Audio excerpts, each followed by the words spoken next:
Anda kembali di Ayo Siang, kita ke informasi seputar COVID-19. Pemirsa, karena nekat menggelar kegiatan keramaian di masa PPKM level 3, perayaan pesta ulang tahun yang dihadiri ratusan pengunjung di sebuah restoran di kawasan Gambir, Jakarta Pusat dibubarkan paksa petugas Satpol PP.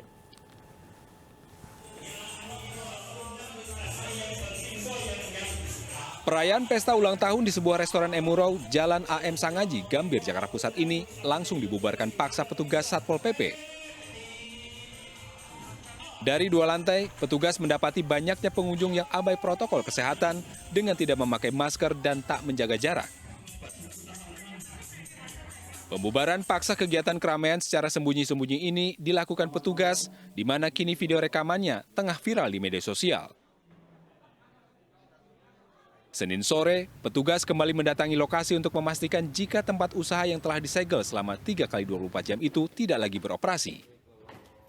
Selain telah melanggar batas jam malam di masa PPKM level 3, penggerebekan dilakukan lantaran hampir semua pengunjung yang hadir telah mengabaikan protokol kesehatan.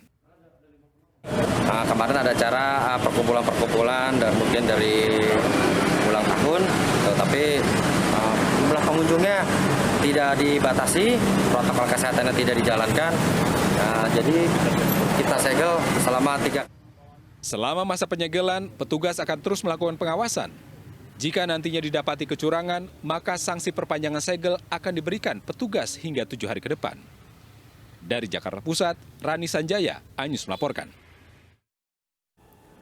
5 sekolah di Solo, Jawa Tengah terpaksa ditutup sementara. Sekolah ditutup karena ada siswa yang terpapar COVID-19.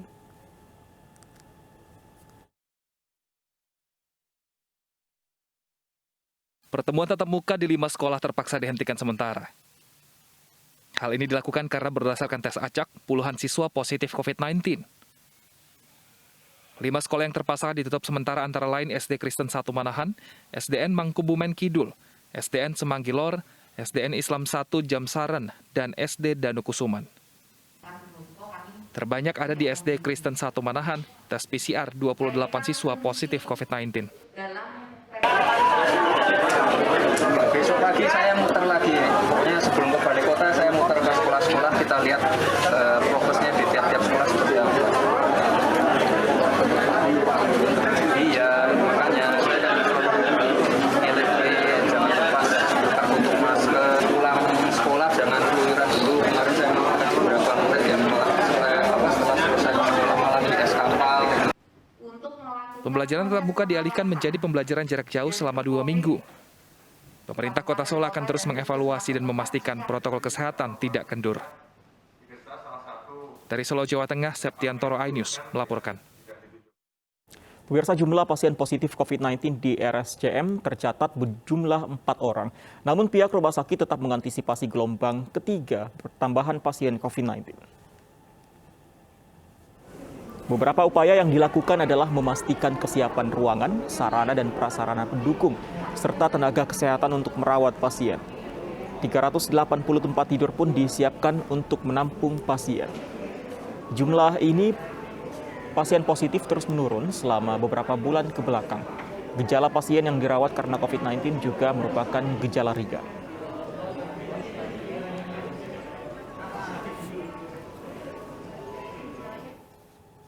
Dan untuk informasi lebih lengkap kita bergabung dengan rekan kami Vicky Rian di Rumah Sakit Cipto Mangunkusumo, Jakarta. Vicky, benarkah ada penambahan kasus baru COVID-19 di RSCM untuk jumlah pasien di sana? Ya, baik Fandi dan juga pemirsa, memang betul sebelumnya ini beredar informasi bahwa di bulan Oktober ini sudah mulai bermunculan kembali kasus positif COVID-19 di Rumah Sakit Cipto Mangunkusumo, Jakarta.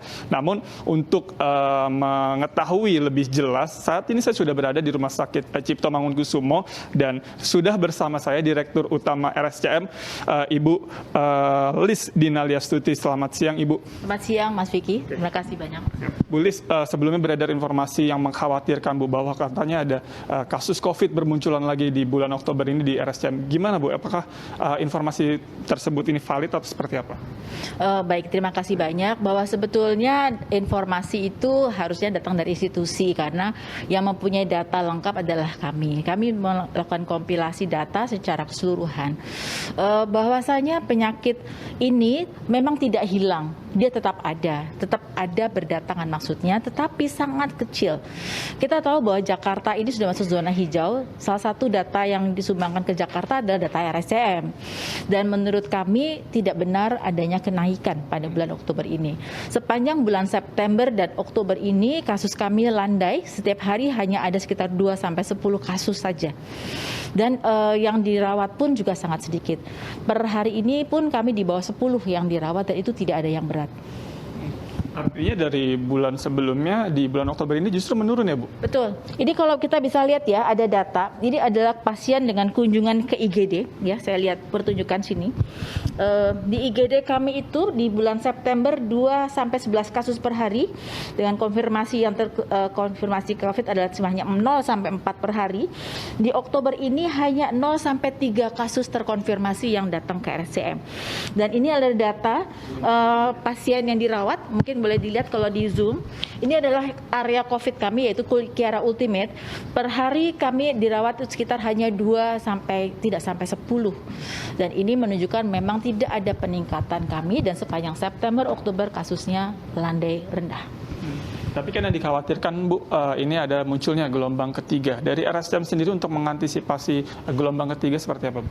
Baik, dalam perjalanan kita hampir 2 tahun ini banyak sekali perubahan yang dilakukan oleh rumah sakit atas bantuan pemerintah pusat.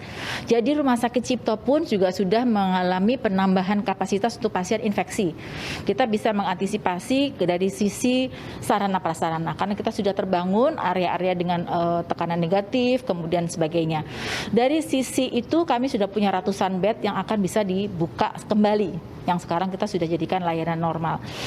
Sedangkan SDM kami sudah mengerahkan pula pada masa yang tinggi-tingginya itu sudah hampir sekitar 700 orang, nakes baik dokter, perawat dan sebagainya seperti farmasi, dan itu sekarang mereka kembali ke layanan normal.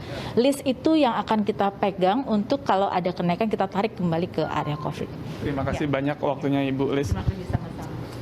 Ya Fandi, bahwa memang di RSCM sekali lagi tidak betul jika ada kenaikan kasus positif COVID, justru yang ada justru menurun. Namun memang bagi masyarakat ini terus dihimbau untuk tetap disiplin menerapkan protokol kesehatan guna tertular dari virus corona. Fandi, kembali ke Anda. Penting tetap menerapkan protokol kesehatan. Terima kasih Vicky untuk laporan Anda. Selamat bertugas kembali. Sementara itu, RSDC Wisma Atlet juga merawat pasien baru COVID-19. Tren pasien mulai naik dibanding hari sebelumnya. Saat ini tercatat 215 pasien yang terkonfirmasi positif COVID-19 dirawat di Tower 4, 5, 6, dan 7 RSDC Wisma Atlet Kemayoran, Jakarta. Angka ini bertambah sebanyak 17 pasien dibanding hari sebelumnya. Pasien terdiri dari 101 laki-laki dan 114 perempuan. Hingga saat ini dari 7.894 tempat tidur yang disediakan terdapat 7.679 tempat tidur yang kosong.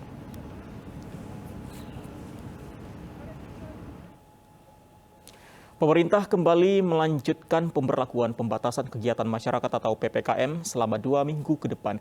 Meski diperpanjang, pemerintah memberikan kelonggaran pada sejumlah sektor. Dengan perubahan syarat vaksinasi untuk aglomerasi, mulai besok akan ada 54 kabupaten kota di level 2, 9 kabupaten kota di level 1. Terkait detail keputusan akan dituangkan dalam Inmendagri. Teman-teman media dan seluruh masyarakat Indonesia, seiring dengan kondisi situasi COVID-19 semakin baik, ada beberapa penyesuaian aktivitas yang perlu disampaikan pada periode PPKM ini. Pertama, tempat bermain anak-anak yang meliputi mal, perbelanjaan boleh dibuka untuk kabupaten kota level 2. Kami mensyaratkan bahwa tempat bermain anak harus mencatat nomor telepon dan nama orang tua serta waktu anak bermain untuk kebutuhan tracing. Kabupaten kapasitas bioskop untuk kota level 2 dan 1 dapat dinaikkan menjadi 70% dan anak-anak diperkenankan untuk masuk bioskop pada level 1 dan 2. Maka penerapannya adalah di PPKM level 1 itu ada di 18 kabupaten kota. Kemudian PPKM di level 2 ada di 157 kabupaten kota, level 3 di 211 kabupaten kota. Nah, dari 18 kabupaten kota ini yang diterapkan level 1 adalah Sumbawa Barat, Natuna, Minahasa Tenggara, Makamulu, Lombok Barat, Ternate, Sibolga, Padang Panjang, Metro, Batam, Kepulauan Talaut, Kepulauan Anambas, Karimun, Halmahera Tengah, Gorontalo Utara, Bone Bolango, Bintan, dan Sementara itu, Pemprov DKI Jakarta menanggapi kebijakan pelonggaran PPKM yang diumumkan oleh pemerintah pusat. Pemprov mengimbau warga, terutama anak di bawah 12 tahun untuk menaati aturan prokes dan sebisa mungkin berada di rumah meski sudah diizinkan untuk masuk ke tempat wisata. Hasil evaluasi PPKM, pemerintah kini izinkan anak di bawah 12 tahun untuk jalan-jalan mengunjungi tempat wisata. Hal ini berlaku bagi wilayah yang sudah dinyatakan tergolong PPKM level 1 dan 2. Meski demikian, pemerintah mengimbau warga untuk tetap disiplin, menerapkan protokol kesehatan, mematuhi aturan di tempat wisata, khususnya bagi anak-anak di bawah 12 tahun dan mempercepat pelaksanaan vaksinasi COVID-19. Pelonggaran itu perlu ada tahapan dan waktunya, ya. Jadi kami menghormati perpanjangan PPKM dengan mulai membuka pelonggaran secara bertahap dan berkelanjutan, ya. Dan tentu anak-anak juga perlu rekreasi. Namun demikian kami harapkan semua melaksanakan protokol kesehatan dan tetap tempat yang terbaik sekali lagi tetap berada di rumah.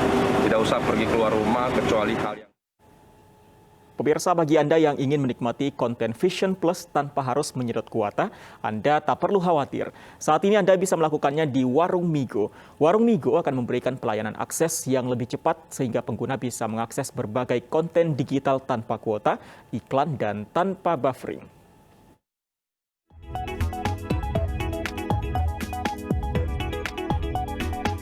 Menikmati hiburan secara digital menjadi gaya hidup di tengah kemajuan teknologi.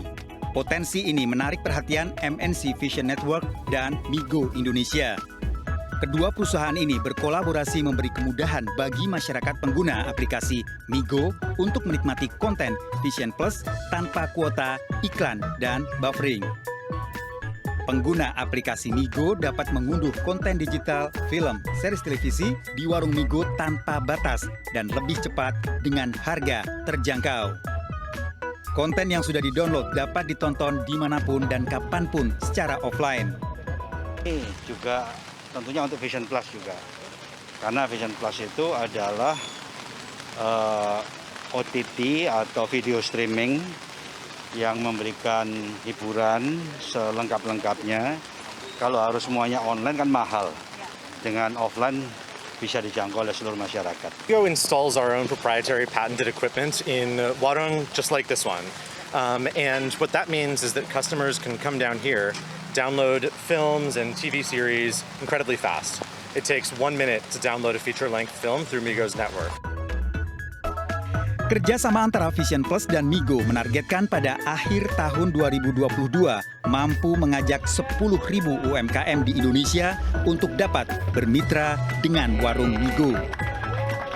Kedepannya pasti akan berkembang karena kita mulai dengan beberapa titles yang sangat besar dengan Ikatan Cinta, dengan Preman Pensiun dan seterusnya.